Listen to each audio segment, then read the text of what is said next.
alpha, sh. I'm going to be doing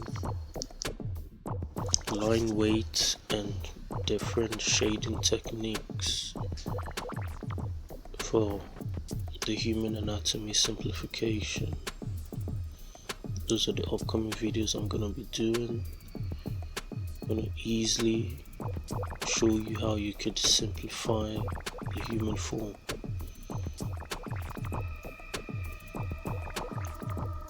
I'm not going to get into detailed with the muscles and that, anyways, that's a 4D display.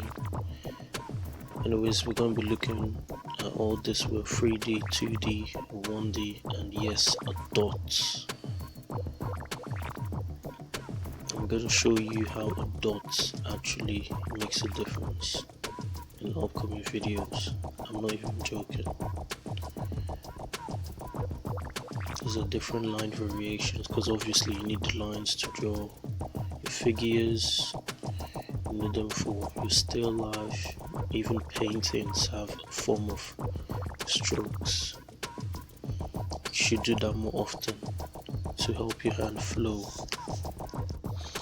We're going to be looking at the line weights. As I said, that's basically the sharpness, the thinness or thickness of a line, and then the variations of the line as well. Is to help you make your forms or objects look more, alive. What the uses?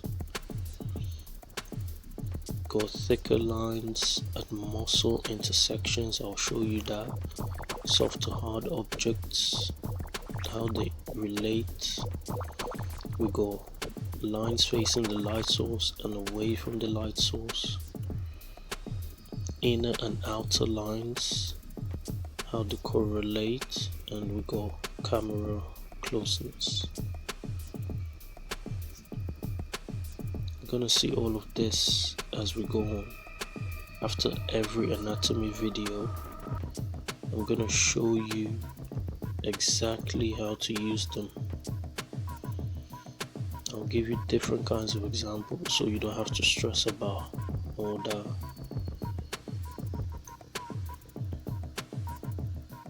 I see some people just, teach you how to shade a sphere, then they're shading something else in the forms. Let's add some line weight to this. See how flat it is? Pick out a light source. See that from the list. Got lines facing away and to, the light source. This is how it relates. So that the ones facing the light source are thinner, and the ones on the dark side of Anakin. Okay, that's not. You get what I'm trying to say. See, that's flat. Once you put in that little darkness, that depth,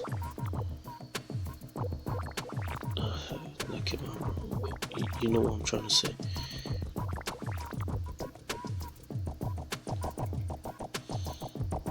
Take note of the blade of this little knife sword thingy. The guard will obviously have a more steep line weight. The blades have thinner line weights because they're like a sheet of metal.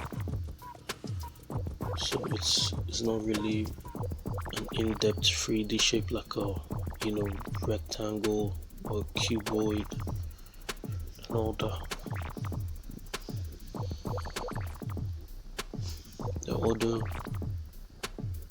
textures or materials like that. I'm gonna do texturing. I'm gonna do a video on texturing show you how this comes in handy as well. I'm gonna draw a little glass. See that?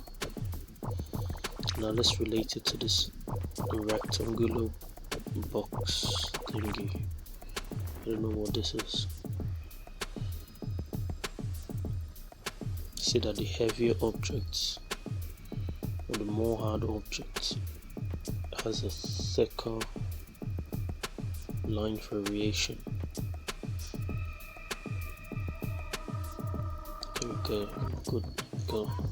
Got your lights.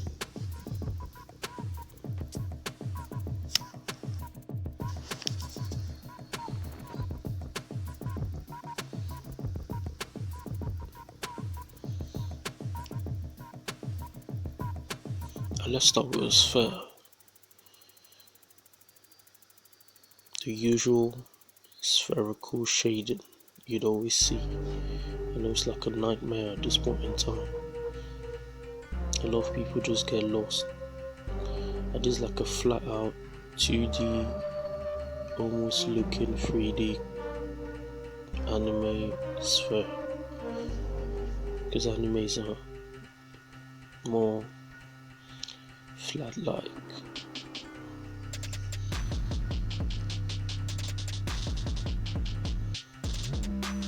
And you're gonna use that as well. I'm gonna show you how to use that. Funny enough, I see it as the best way for texturing. And I'll get down to that in another video. Let me do a more realistic style. So that's your highlights. You can start from anywhere you want to put. The best thing you'd have to do is see that, mark out your core shadow. That is the core shadow. Obviously get your light first, then mark out the core shadow so you can map out a whole figure or anything you're trying to shade. Core shadow is going to help you mark it out.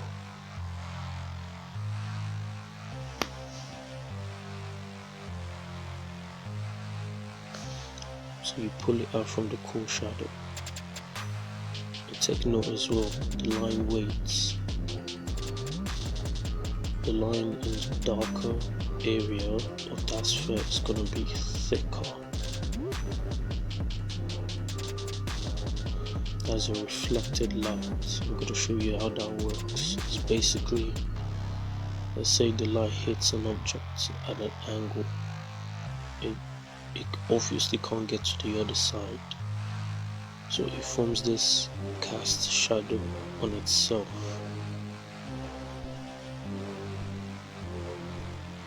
So it looks like it's about to get some, some light, but it's not getting any. Stuck in the dark side of the fools. And as your occlusion shadow, that's literally just beneath the object. Then you have the cast shadow that stretches forward. It's like, part of the light that didn't get to the other side.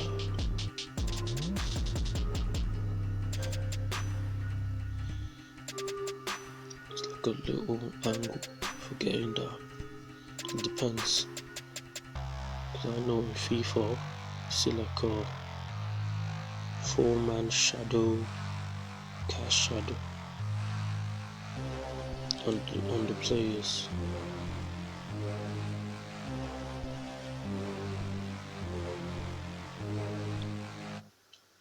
But that obviously has different lightings to it. And there we go. Has your tonal gradation. I'm not sure if I spelled this right. Tonal gradation, basically.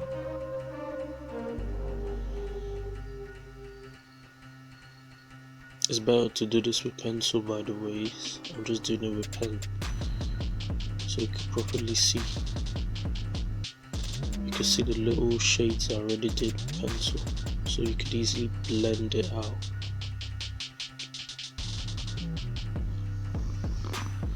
Let's look at a cylinder.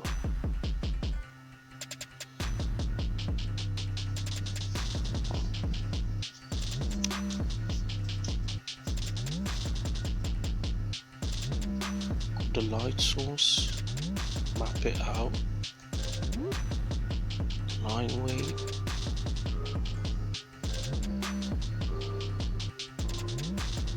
pull out the shade from the core shadow. Pull the shades out from the core shadow and the darker side of the line weight, or the line rather.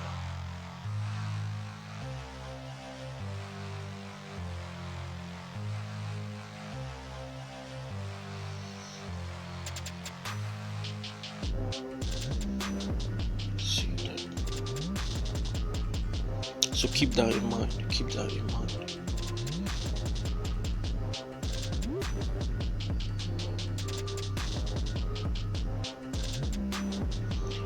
This is gonna help you especially for coloring, any coloring at all. I'm gonna have another video on that as well.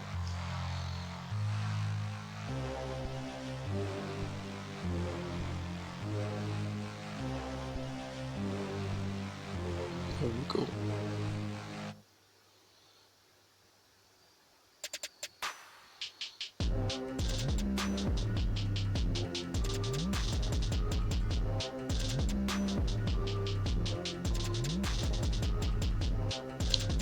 Keep note of the curvature.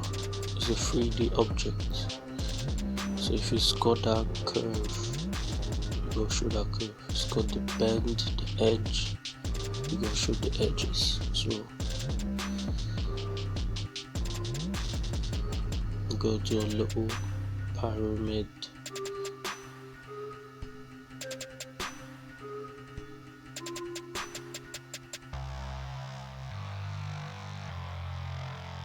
Do what's fair, let's see.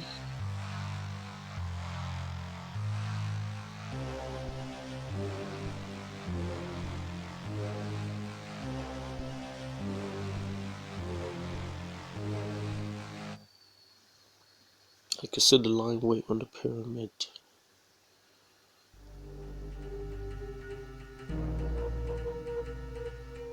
I'm gonna have this sphere cast a shadow on the pyramid.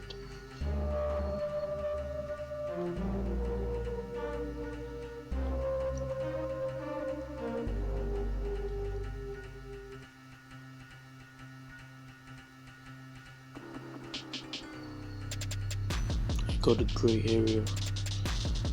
Remember to shade in the direction of the object, just like that. That's your grey tone, the tonal gradation.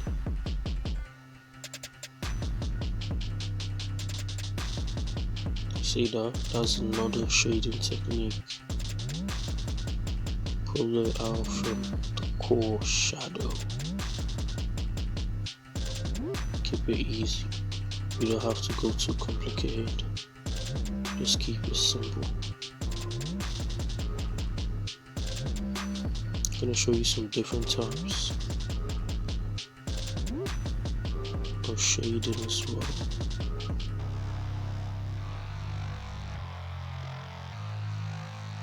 To be fair, I just use any my hand flows with. After some time, you get used to using any. That's like the hatching, the cross hatching. There are a lot of different types as well. You're gonna see at the end of the video. I'm gonna drop a picture, 1 or 2 pictures. To show you. It's like different shapes and shades.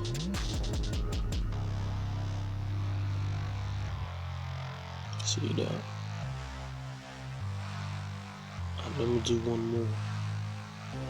Got a rectangle and a cylinder.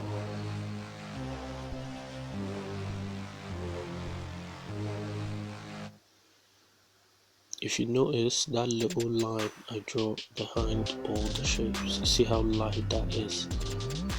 If you clock back to the uses, you have camera angle. So objects facing you are more likely to have a thicker line. So you can see that obviously the background line I'm putting there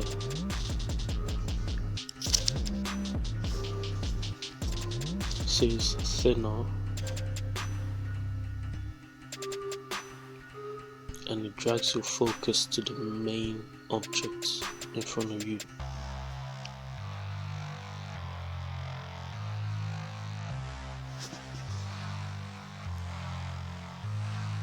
I'm just putting out a list. You could start from anywhere, but I think you should just get the light source and separate the dark and the light using the core shadow. That is the first thing you should get done, unless you're like a super pro and you're just going from, I don't know, the highlight even, the grey shades.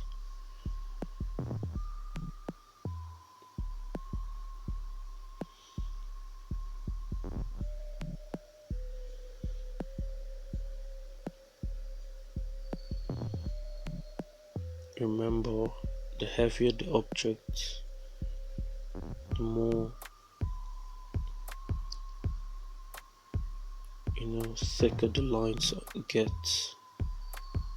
and it has more darker shades about the object as well, because it's not reflecting the light off. When you see an object like a glass that has this mix of light rays and all that, you can't really see the tangibility of it. But that's it, folks. Like, comment, subscribe, and I'm gonna start the anatomy basics.